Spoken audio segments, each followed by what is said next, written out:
Hello, my loves. All right, so this is going to be, I think, my turning point video. I've noticed changes in my appetite, the way I see things, and I feel like this is the path that I've been searching for this whole time, like especially this entire year.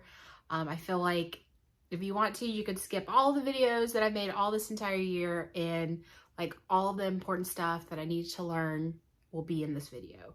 And a lot of these things are stuff that I learned, I think, built on top of stuff I've learned since I really started my journey back in 2015. Some of it maybe like you've heard me say it before, but it's kind of like, I feel like all of this has accumulated to bring me to this point. And I guess the true test will be, I think now that I've learned all this stuff, so it's December 2022, by April of 2023, I'll be down 50 pounds. And that's a bold statement to say, but I think this is me finally figuring out the path. And this is just basically the things that I'm currently working on, the things that I had to learn. I think this is just all of the research, all of the trial and error. Everything has, like, I think, led me here. And this is where the big turning point is for me, because I already noticed a change in my diet. So I'm just going to share with you the things I've learned. This has just been like so exciting and so pivotal that I've like literally written down all the big lessons and like the two main ones that are like my focus right now, like the two most powerful ones for me. I think there's 10, so I've written it all down so I don't forget anything. Oh, there's 9. Okay, so the 9 things, and I'm just gonna go through them because I want it to just be like boom, boom, boom. I'm gonna try my best not to ramble, but I'm just gonna share with you what all I've learned and what are the biggest lessons for me. So the first thing is, oh wait, sorry, hold on. Oh, and then some of these things are like lessons or quotes or things for weight loss that I've heard before, but I had to kind of like frame it in a different light, frame it in a different way for it to really like resonate with me and for me to like really start taking action. So if I say something, I'll go into more depth on how I had to frame it for myself just to make it, you know, actually have an impact on me. I'm going to try to like be reading just because I couldn't remember all this. So it's just going to be easier. So I'll try to look up. So I'm making sure I'm not just reading off the paper. So all of these things, as I realized them, I started to notice them popping up in my mind throughout the day. And just like things will come up and it reminds me of some of these lessons I've learned. And I have to like let those thoughts and lessons really marinate, because repetition is what really cements the skill. And like really all of these things are kind of, so most of them are kind of like mindset things, and it's a skill. So even though we know something, doesn't mean we just like flip a switch. Like it has to be repetitive so that it really like starts to stick with us. Just like, you know, like when you keep thinking about someone, or you really start thinking about someone, they start popping up more and more in your head, if that makes sense. I think that's the right analogy. Okay, so first one is, I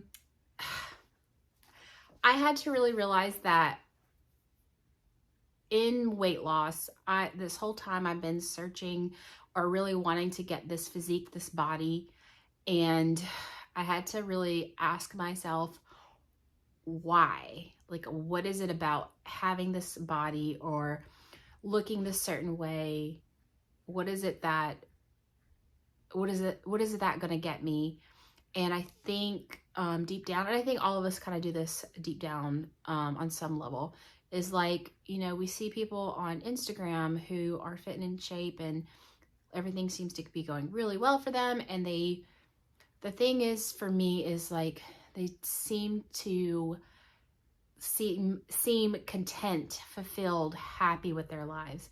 And so that's really what I've been searching for. Not that I'm not happy or fulfilled, but you know, there's a part of me that's like, there's something that I'm I don't want to say missing, but there's something else that I want and that's going to benefit me. And I think that's sort of like that fulfillment and that purpose and that just light that I've really been searching for.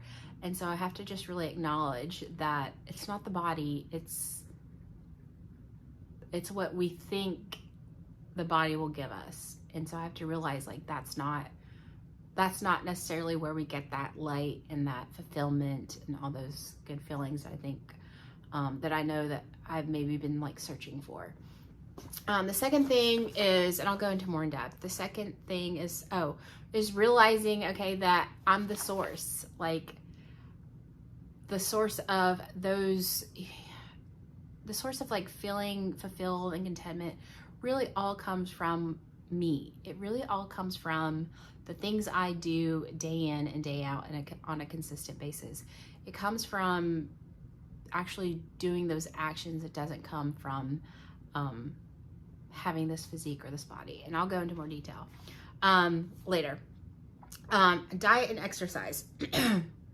So one of the things that I really had to learn was, you know, we all know about diet and exercise. We all know what good portion sizes are for the most part.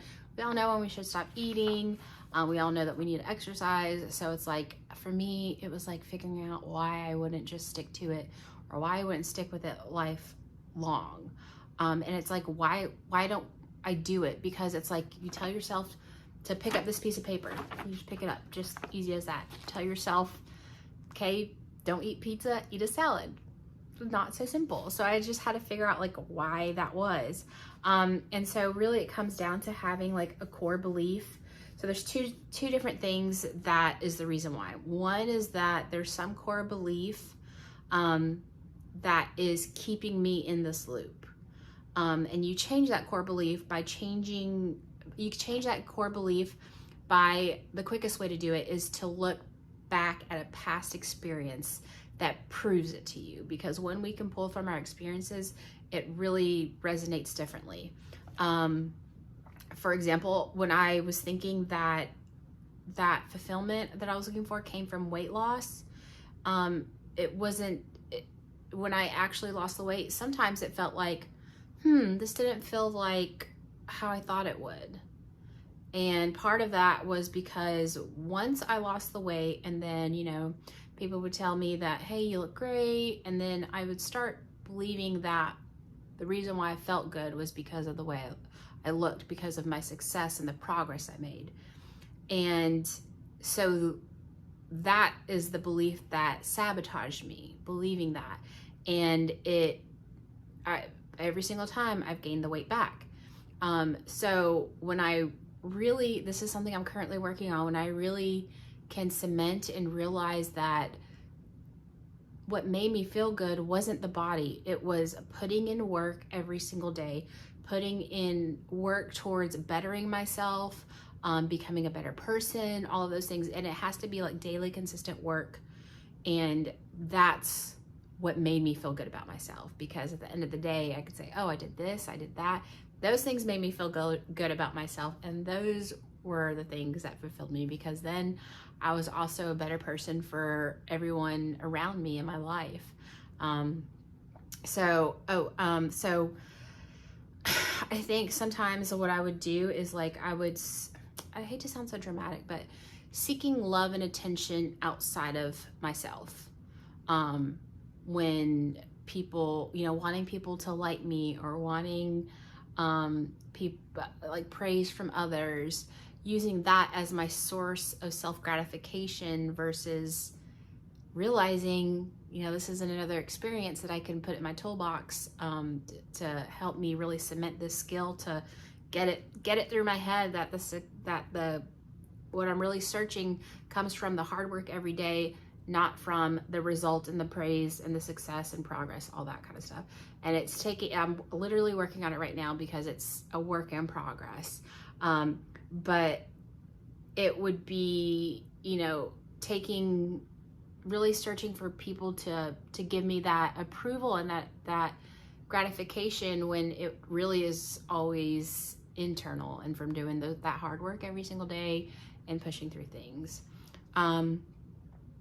so, oh, okay. And then, so the other thing, the other reason why I'm sorry, there's three things why it's hard for me to go through with the diet and exercise. So that's the first one. The second one is it just comes into play with our reward system. So if the reward is outweighs the future reward, the immediate reward outweighs the future reward, it's a lot harder to do. So it's like I can have the reward of enjoying this amazing pizza or the future reward of feeling good in my clothes.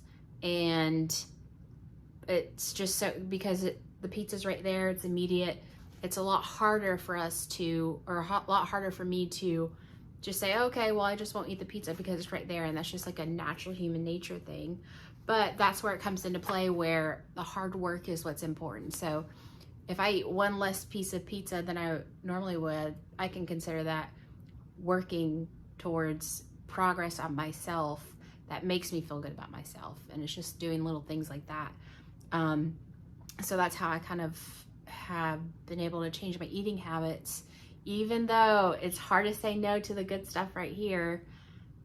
And just for future outcomes, like if I can say no to it now, that's like a little bit of hard work that I know is going to make me feel better about myself and good about myself, and really give me that, like that fulfillment, that feeling that I am wanting in what I thought was the weight loss, but it's actually in those kinds of things. And then the last thing, this one, I really don't know how to measure it, but it has helped me a lot. I know this video is getting long, and I'm not even halfway through the first page, but the third thing is dopamine. I don't know a lot about this. I've been doing research. Andrew Huberman, I think, has a lot of research on dopamine. But basically, I think part of the reason why I got so where I was eating so much and, you know, not being able to control my cravings and things like that is dopamine, because we get dopamine from so many different things. We get dopamine from eating. We get dopamine hits when we're on Facebook. Every time we see a funny post or something that resonates with us, those are dopamine hits. It's all of these things that just give us dopamine. And sometimes I think it just depends on your choice of dopamine hits. And a lot of times for me, that would be going to food, which I'm combating that now with two different things. DLPA, which increases your dopamine. I don't understand how it works.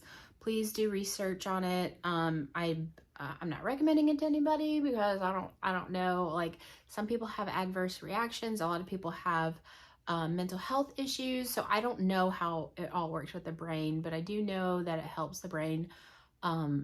It's the precursor to dopamine, so it helps your body produce it.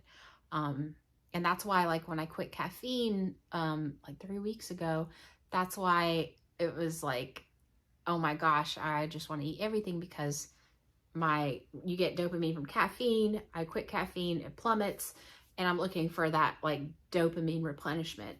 So it's a lot of like brain chemistry that it's way over my head. I've done a lot of research on it, but it's still just like beyond, you know, I think that's the kind of stuff you kind of have to go to school for. But so I take DLPA, and I notice it helps with my appetite and not needing all the food for that dopamine. And I remember the first time I took it, it was last year, and I remember just like not having an appetite all day and only eating because like my stomach was physically hungry. And I remember thinking, wow, if I could just eat like this all the time. But DLPA wears down over time, so I don't know how much of it is affecting me now. And I really don't know how all that stuff works. I think it is like really, you have to be cautious, and I really probably should like talk to my physician about how to take it. I have to put that disclaimer there, but so far it's working for me. I notice a difference in my appetite, but there's also other things going on with it too that I will share. Okay, and then let's see, number 4 is really being active. I know that people who tend to watch TV a lot tend to be overweight, and people that are just like active are motivated to go out and do things and experience life tend to be in better shape. And when I look back at my life, the times that I got the biggest, I've had a lot of couch time. And so, you know, that's me like referencing past experiences and helping these lessons to really cement. And it's true, like the harder it is for me to like get up and do stuff, the bigger I was. And I think a lot of that too is dopamine, because I've been taking pre-workout for years now, and taking anywhere from like probably 400 to 600 milligrams of caffeine. And I think eventually it just like it just got so much that I would need more and more and more. And then even at 600 milligrams, I was like, okay, this is way too much. I need to stop. But even at that, I just have been tired all the time. Like the past year, I've been tired a lot, like no motivation to get out and like, you know, like I used to have. And I think a lot of that was from using so much caffeine. And it's important, like, you know, the times that I was a lot more active, my weight was a lot better. So that's another big reason why I stopped taking caffeine. And it was not the best 3 weeks, you know, or 2 weeks really, of me getting over it, because it was a lot of couch time and not wanting to do anything. But I knew I had to get through it, because I mean, I can't just keep taking more and more caffeine. So now that I've quit caffeine for the most part, I still take it sometimes. My energy levels are coming back, and I'm finding that I'm having more what's the word? More to like go out and do stuff and do things and be more active and all of that good stuff. Sorry. Okay.